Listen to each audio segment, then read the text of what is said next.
Respondí. 1, 2, 3. Aquí estamos tomando la posta del pastor Fernando, Rocío y Juanjo. Gracias por la alabanza. Personalmente me encanta la alabanza. Y no puede haber una buena enseñanza sin antes no haber preparado nuestro corazón para la alabanza. Y todos los domingos, antes que yo salga a predicar durante la última canción, yo le pido a mi amada esposa Nori que ore por mí para entregarle la enseñanza al Señor. Y quiero que lo haga aquí en cámara. Nori, por favor, ven.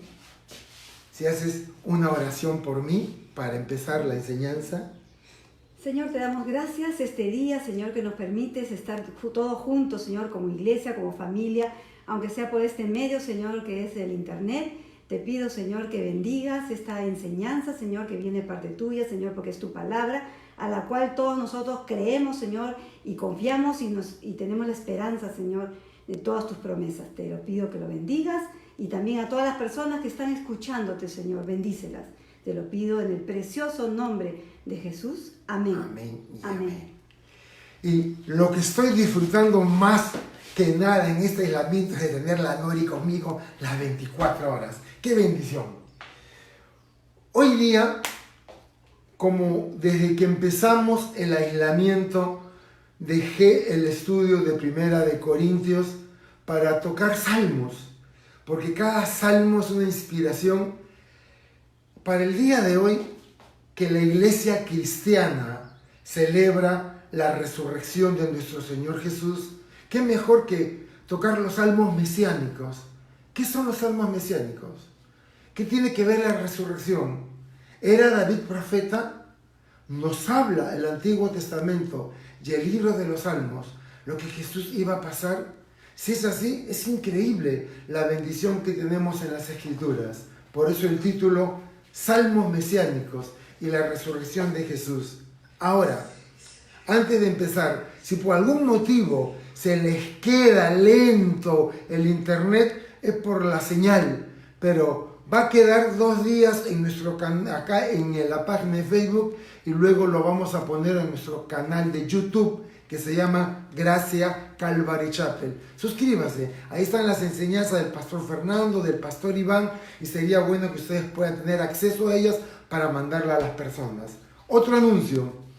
Normalmente yo hago llegar mis anuncios, mis notas a las personas que quieren mis apuntes. Si tú quieres recibir los apuntes de lo que yo estoy hablando y los puedas tener, aquí nomás, a través de Facebook, mándame tu correo electrónico y yo te voy a colocar automático y todas las semanas antes de cada prédica te va a llegar mis apuntes para que los puedas tener. Y habiendo dicho esto, arrancamos. Cuando Jesús resucitado se apareció a sus discípulos, les dijo esto.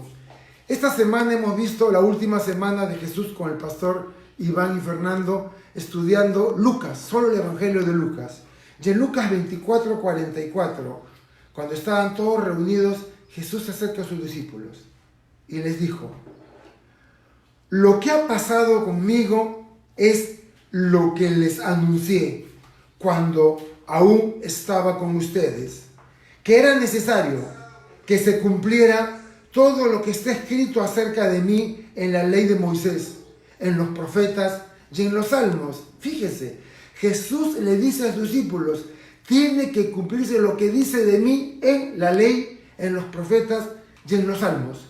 Porque el libro de los salmos nos da una información espectacular respecto a la primera y a la segunda venida de nuestro Señor Jesús. Los salmos. ¿Qué es el libro de los salmos? Los salmos no era otra cosa que el cancionero, el himnario del pueblo de Israel. Cuando ellos se acercaban al templo, tomaban su himnario, los salmos, y los salmos estaban numerados y los cantaban. Y adoraban al Señor con ellos. Así que podemos decir que el salmo es una composición, un poema, una canción. Normalmente uno escribe poemas y escribe canciones para evocar emociones, sentimientos o situaciones. Por ejemplo, ¿cuántos de ustedes que me están escuchando en este momento pueden decirme que alguna vez han escrito un poema de amor o un poema? Si has escrito un poema, ponme allí. Yo escribí un poema para poder verlo. ¿Cuántas personas inspiradas por el amor y las emociones escribieron un poema? ¿Y cuántas más canciones? Mi pregunta es, ¿cuántos de ustedes han compuesto una canción? ¿Algunos de ustedes? ¿Habrá 2 o 3 que hayan compuesto una canción? Porque cuando uno compone una canción también quiere evocar algo. Por eso es que el libro de los Salmos es el favorito del cristianismo. ¿Quién no lee el libro de los Salmos? Porque en los Salmos nos identificamos emociones, felicidad, tristeza, desesperación, gozo, terror, peligro, amor, confianza. Así que en los Salmos se expresan emociones. Por eso yo puedo leer la Biblia, el libro de los Salmos, e identificarme, porque veo que allí el autor describe una emoción que yo tengo. Y en el libro de los Salmos hay profecía. El apóstol Pedro, hablando de David, dice que era un profeta inspirado por el Espíritu Santo. Y mucho de lo que habló fue profecía con relación al Mesías que vendría y tendría su cumplimiento en Jesucristo. Ahora, hay salmos que son reconocidos como salmos reales del rey, que habla del rey, o salmos mesiánicos. Y este grupo de salmos se caracteriza por esto. Se describen y se van a referir a Jesús como el Cristo, el Mesías.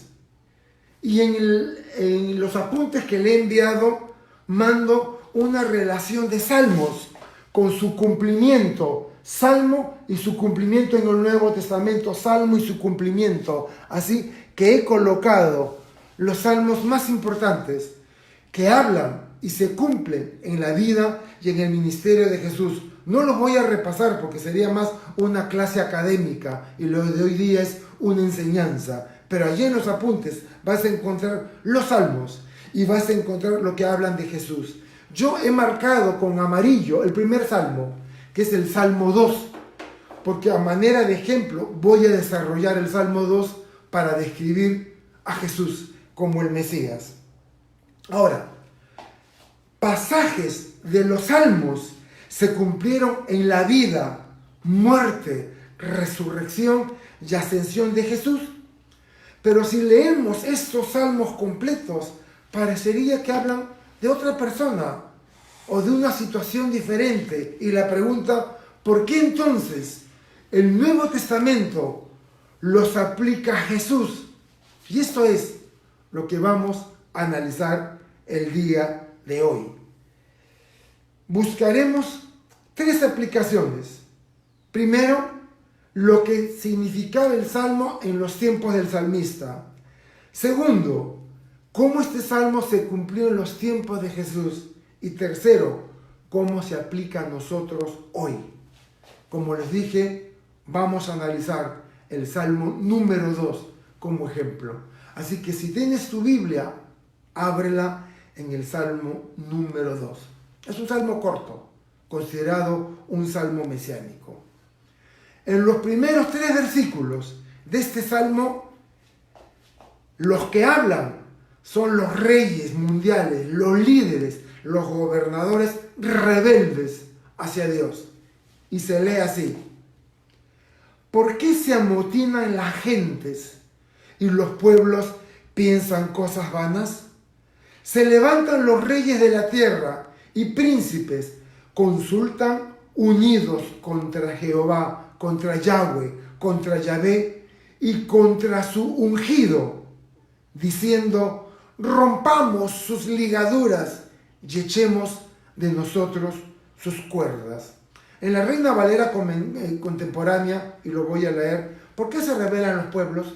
¿Por qué conspiran las naciones? Los reyes de la tierra hacen alianzas. Los caudillos se declaran en contra del Señor y de su Mesías y dicen: vamos a quitarnos sus cadenas, vamos a librarnos de sus ataduras. Así que el Salmo muestra una rebelión de las naciones y sus líderes. Y estos están tramando cosas vanas, una conspiración. Para el Señor, esta conspiración es un plan inútil. Y veamos que el complot se dirige contra el Señor y su ungido. El ungido era el rey.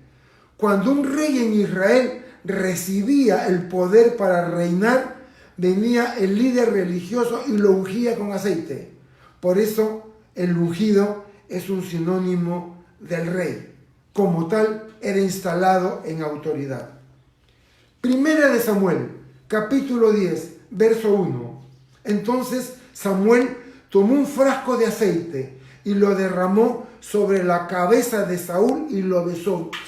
Y dijo: el Señor te ha ungido para que seas rey de su pueblo Israel. Entonces, el ungido era el rey, pero ungido es la misma palabra para Mesías o Cristo.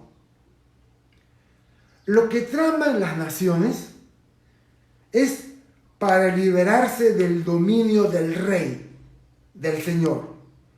Y los pueblos subyugados por el poder del rey David iban a intentar rebelarse y romper su yugo para no pagarle impuestos al rey David. Eso era lo que querían hacer. Ahora, esto también tiene un tiempo de cumplimiento en el futuro. Cuando el ungido, el Mesías, el Cristo, reine sobre la tierra. Y eso aún no ha ocurrido. Y es parte de los eventos que están por ocurrir. La mayoría de ustedes, creyentes, están familiarizados con los eventos del fin de los tiempos. Pero quiero brevemente dirigirme a aquellos que no tienen el conocimiento. Dentro de los estudios en la teología existe una rama que se llama escatología, que es el tratado de los últimos tiempos. Y toma todos los textos, desde Génesis hasta Apocalipsis. Y los estudiosos, los académicos, tratan de colocar un orden de cómo es que serán los eventos del porvenir, que anuncian el fin de los tiempos. Lo primero que dice la Biblia lo tenemos en Mateo 24. Jesús le dice a sus discípulos que estén atentos para leer las señales de los tiempos. ¿Qué significa? Eventos y acontecimientos que no habían ocurrido como nada semejante en los últimos 100 o 1000 años. Y esto es lo que estamos viviendo ahora como una señal. Estando en nuestras casas, en aislamiento, es una señal, un evento que en mis 60 años de vida nunca lo había vivido, pero hoy lo vivo por primera vez. Y la Biblia dice Jesús como la mujer que va a dar a luz, y los dolores se intensifican y se hacen más cortos conforme llegue el tiempo del alumbramiento. Así serán estas señales, serán cada vez más seguidas.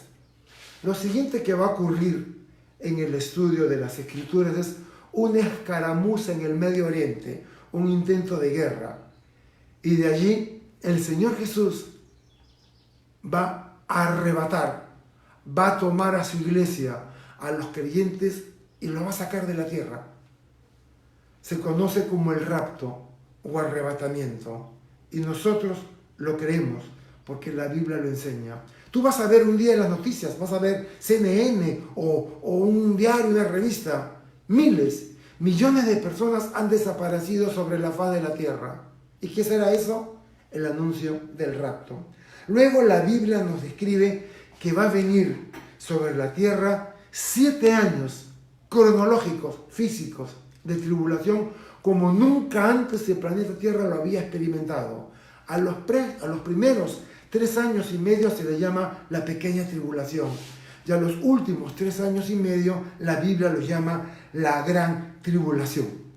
Y la gran tribulación termina con Jesucristo viniendo desde el aire con sus santos a la tierra para poner fin a este problema mundial, seguido de un juicio terrenal a los sobrevivientes. Y de allí el Señor Jesús va a reinar literalmente sobre la tierra 1000 años.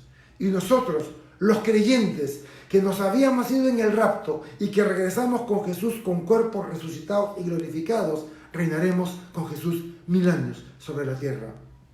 Finalmente habrá una última rebelión, y en esa última rebelión otra vez Jesús intervendrá, vendrá el juicio final y lo que la Biblia llama el estado eterno. Esos son los eventos que están por venir, de acuerdo a lo que las Escrituras nos enseñan. La Biblia lo dice y nosotros lo creemos. Otra vez les digo que mi fuente de autoridad no es lo que dicen la sociedad, o lo que dice el mundo moderno, o lo que dicen los pensadores progresistas. Mi autoridad está basada en las Escrituras. Lo que Jesús dijo, Moisés, la ley, los profetas y los salmos hablan sobre mí. Y eso lo creemos. En el futuro, cuando Jesús regrese en gloria en su segunda venida, sucederá lo mismo. La bestia y los reyes se unirán para enfrentarlo. Apocalipsis 19:19.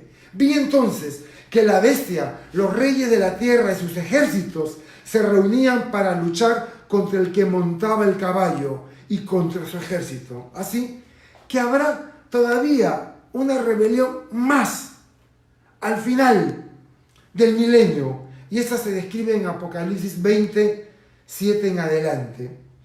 Pedro, en Hechos 4, del 25 al 27, aplica el Salmo 2 a la primera venida de Jesús, ante la cual él dice, ante la cual se unieron en esta ciudad Herodes y Poncio Pilato, con los gentiles y el pueblo de Israel contra su santo Hijo, Jesús, a quien ungiste. Así que Pedro, cuando Jesús ha resucitado y tiene que hablar durante la multitud, aplica el Salmo 2 a la coyuntura política de los tiempos de Jesús, que Herodes, Poncio Pilato, las autoridades religiosas y políticas conspiraron para darle muerte al Señor Jesús.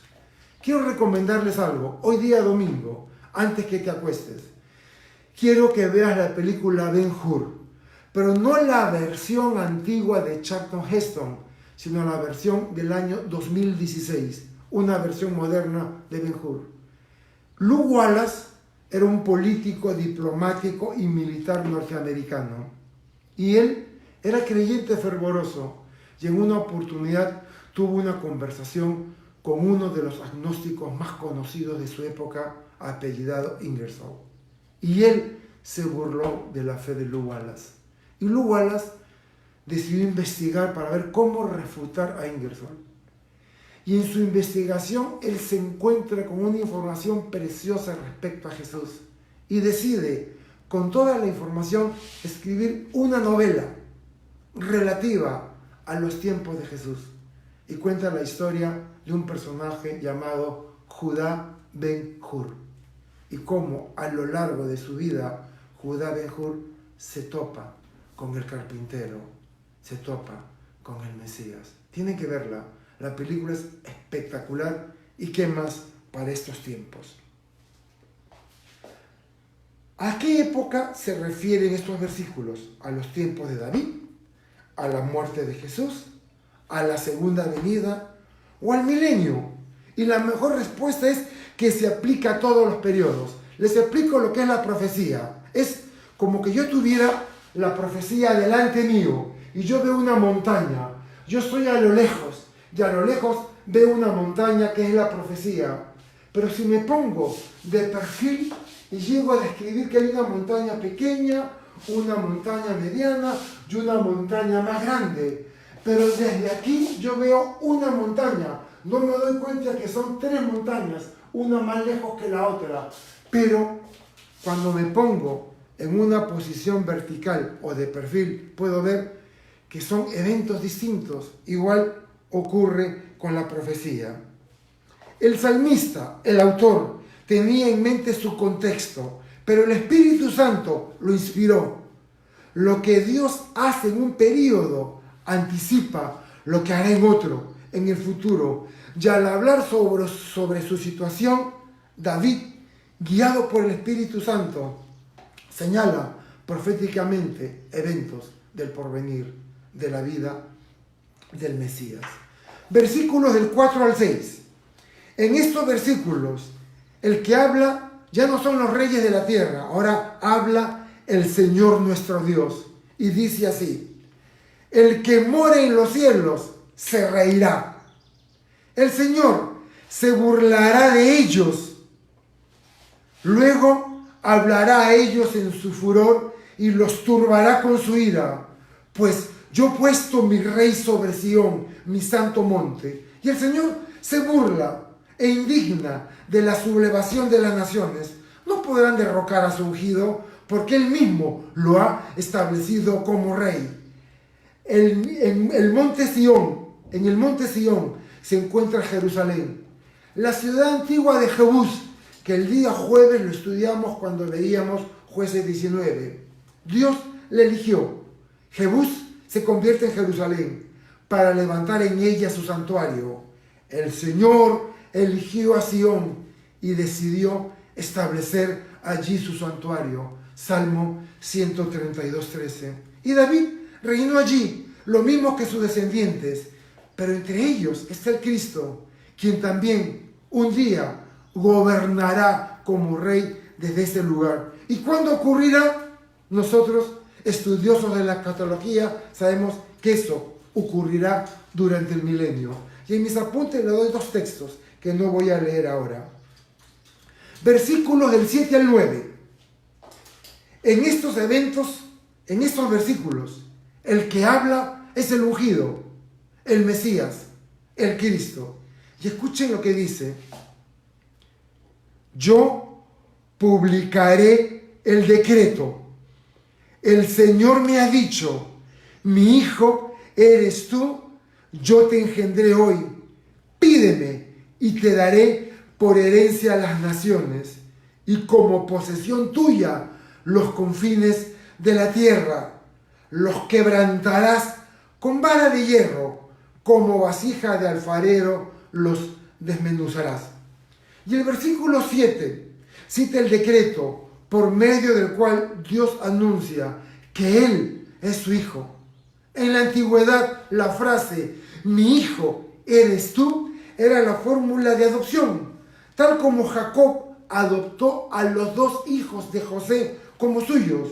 Lo hizo no porque eran huérfanos, sino porque quería que tuvieran parte en la herencia. Génesis 48:5. En cuanto a tus hijos, Efraín y Manasés, que te nacieron en la tierra de Egipto, son míos. Son como mis hijos Rubén y Simeón. Y de manera similar, Dios adoptó a David y a sus descendientes, y lo hizo para darles una herencia. Y de entre sus descendientes nos vendría el Cristo, el Hijo de David, que sería Dios y Señor de David. En el Nuevo Testamento, mi hijo eres tú, del versículo 7, se aplica a Jesús en 5 oportunidades. En 5 oportunidades del Nuevo Testamento, los autores toman este Salmo 2:7 y lo aplican a Jesús. En su bautismo, Lucas 3:22, cuando se transfigura y se convierte de una manera que brillaba, y sus discípulos Pedro, Juan y Jacobo se quedan anonadados, Lucas 9:35. En su resurrección, Hechos 13:33. En su ascensión a la diestra del Padre, Hebreos 5:5.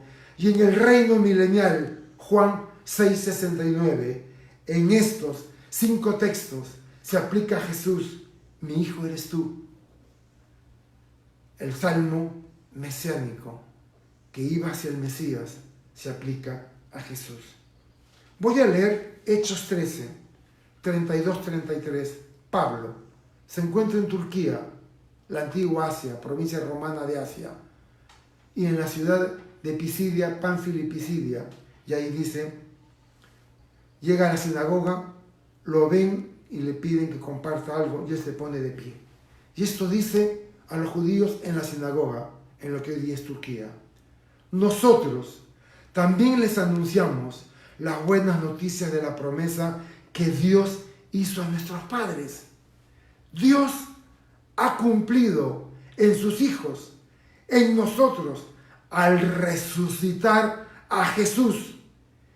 Así está escrito en el Salmo 2, que dice: tú eres mi hijo, yo te he engendrado hoy. Pablo une el Salmo 2 con la resurrección de Jesús al declarar que Dios levantó de los muertos a Jesucristo.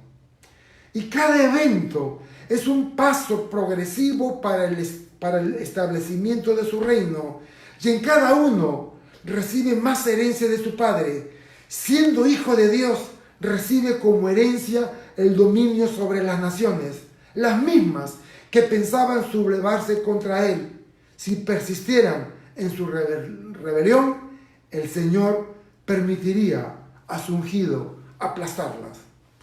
Las promesas del versículo 8 y 9 del Salmo 2 se cumplirán en el futuro, durante el reino milenial de Jesucristo.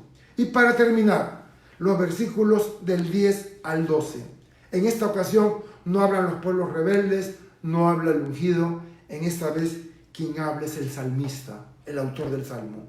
Y él dice: ahora pues, oh reyes, sean prudentes, admitan amonestación, jueces de la tierra, sirvan al Señor con temor y alégrense con temblor, honren al Hijo para que no se enoje y perezcan en el camino, pues inflama de pronto su ira. Bienaventurados todos los que en él confían. Así que el autor advierte a los reyes que abandonen sus planes de rebelión y se sujeten a Dios y a su Hijo. Autoridades mundiales que no saben cómo manejar el acontecimiento que estamos viviendo, único en la historia moderna, de confinamiento a nivel mundial. Y unos líderes no saben qué hacer, otros ponen cuarentena, otros todo sigue igual. Y sigue aumentando, y hay preocupación, hay temor. ¿Qué está pasando? Lo que ocurre es que es necesario que nuestros líderes políticos, los que están en autoridad y gobiernan, busquen al Señor. Oremos por nuestras autoridades, tal como Pablo nos los demanda en Romanos capítulo 13. Ora por el presidente de la República, ora por sus ministros, ora por el poder legislativo, por los congresistas, para que Dios les dé sabiduría. Si las naciones se someten a Dios en confianza, serán bienaventuradas y gozarán de verdadera felicidad y prosperidad. Es mi anhelo que las autoridades de mi país busquen a Dios, pidan sabiduría y tomen decisiones a favor del pueblo. A cada uno se nos deja la opción: rebelión contra Dios o confiar en el Hijo, en el ungido, en el Mesías, para recibir su bendición. Con mi amada esposa Nori veíamos cómo nos llegan los medios sociales: Pascua de Resurrección, el conejo, los huevos, Feliz Easter, Happy Easter y un montón de cosas más, de personas que no son creyentes, son religiosas. Lo único que hacen es hacer religión, algarabía, mandando cositas, pero tienen poco temor de Dios o no lo conocen. Lo que tienen es una religión la cual cumplen fielmente. Son muy religiosos, como los fariseos y saduceos en los tiempos de Jesús, que mataron a Jesús en la cruz. Pero lo que Dios quiere es una relación. No seas religioso. La religión no te salva. Necesitas tener una relación personal con Jesús. Y déjenme terminar. Quiero terminar con el mensaje que dio el apóstol Pablo la primera vez que estuvo en lo que hoy día es Turquía. Y voy a leerles Hechos capítulo 13, del 27 al 41, y terminaré con una oración. Hechos 13, 27, versión Reina Valera contemporánea. Los habitantes de Jerusalén y sus gobernantes no reconocieron a Jesús, ni lo que dijeron los profetas, pero dieron cumplimiento a estas palabras al condenar a Jesús. Y Pablo dice, hey, los religiosos mataron a Jesús y cumplieron las profecías y no lo sabían. Se opusieron al Mesías, lo mataron y al hacerlo cumplían lo que la Biblia decía que iba a ocurrir. Y aunque no encontraron en él nada que mereciera su muerte, le pidieron a Pilato que lo matara. Por envidia, porque las multitudes lo seguían, porque sus negocios en el mercado del templo se veían afectados, por intereses mezquinos, le piden a la autoridad política, los líderes religiosos, que maten a Jesús. Y Pilato lo interviene, pregunta, averigua. Y lo que dice Pilato es sorprendente. Y él dice, yo no encuentro en este hombre mal alguno. Él es inocente de lo que se le acusa. Veredicto, que muera crucificado.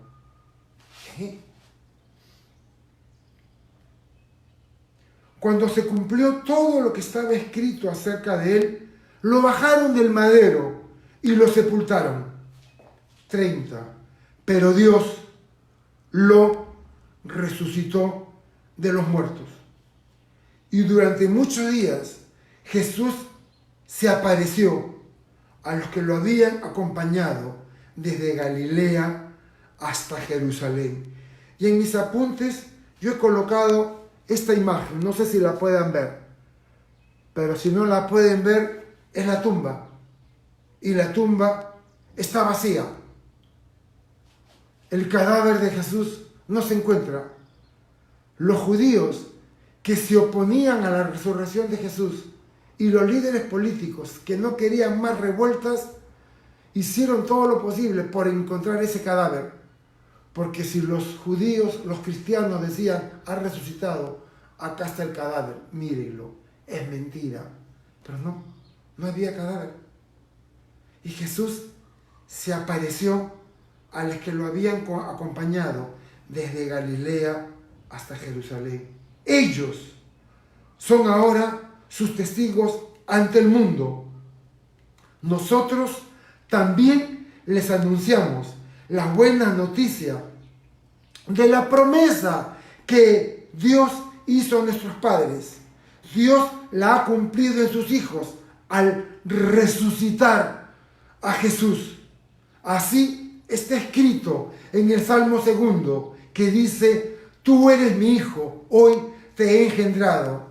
Y en cuanto a levantarlo de entre los muertos, para que su cuerpo no llegara a corromperse, se dijo, yo les cumpliré fielmente las santas promesas que hice a David. Y también dice en otro salmo, no permitirás que el cuerpo de tu escogido se corrompa. Por la voluntad de Dios, David sirvió a su generación. Y cuando murió, fue sepultado y se reunió con sus padres. Su cuerpo se corrompió. Sin embargo, el cuerpo de Jesús no se corrompió porque Dios lo resucitó. Hermanos, les estamos anunciando el perdón de pecados por medio de Jesús. La ley de Moisés, el ser religioso, el cumplir lo que tu religión te manda, no es suficiente. No puedes justificarles. No es suficiente con ser una persona religiosa. No sirve para nada. No puede justificarle esos pecados. Pero en Jesús queda justificado todo aquel que cree en Él. Tengan cuidado que no les sobrevenga lo que anunciaron los profetas. Ustedes que todo desprecian, asómbrense y desaparezcan. En sus días haré algo tan grande que no podrán creerlo, aunque alguien se los explique. Voy a detener al mundo. Voy a meter a todo el mundo en sus casas. Voy a mandar la plaga para que asole. Voy a hacer que cada uno en su casa, se dé cuenta lo finito y lo frágil que es su vida. Este tiempo de encierro no es para que mandes mensajitos, aleluya, Jesucristo resucitó. Es para que te des cuenta que tu religión no te salva y que siendo una buena persona no es suficiente, porque hay un pago que hacer, porque Dios es santo y tú y yo somos pecadores. Y la Biblia dice claramente que ningún pecador entrará a su presencia. Pero Jesús tomó mi lugar, se dejó matar, se llevó a la cruz, se dejó llevar. Cuando en la película Ben-Hur, Judá Ben-Hur se le acerca, cuando él está en la vía dolorosa para darle agua y él quiere tirarle una piedra al soldado, Jesús le detiene la mano y dice: estoy yendo voluntariamente a la cruz. Y murió en la cruz, expiró, consumado es, la deuda ha sido pagada. Era la única manera. Tú y yo no nos salvamos por ser religiosos. La única manera es creer que en aquella cruz, hace 2000 años, alguien tomó mi lugar y llevó mi pecado. No soy justificado por lo que hago. Delante de Dios soy justificado por lo que Jesús hizo. Esto es el cristianismo. Y algo más, la tumba está vacía. Él no está muerto. Él no es Jesucito. Él es el Señor Jesús, Dios Todopoderoso. Y hoy, 12 de abril del año 2020, te hace un llamado. Iglesia, póngase a orar. Me dirijo a todos aquellos de ustedes que están escuchando esto. La única manera en la que puedes venir a Dios y que Él te acepte es reconociendo que eres pecador y haciendo una oración. Y esa oración es suficiente.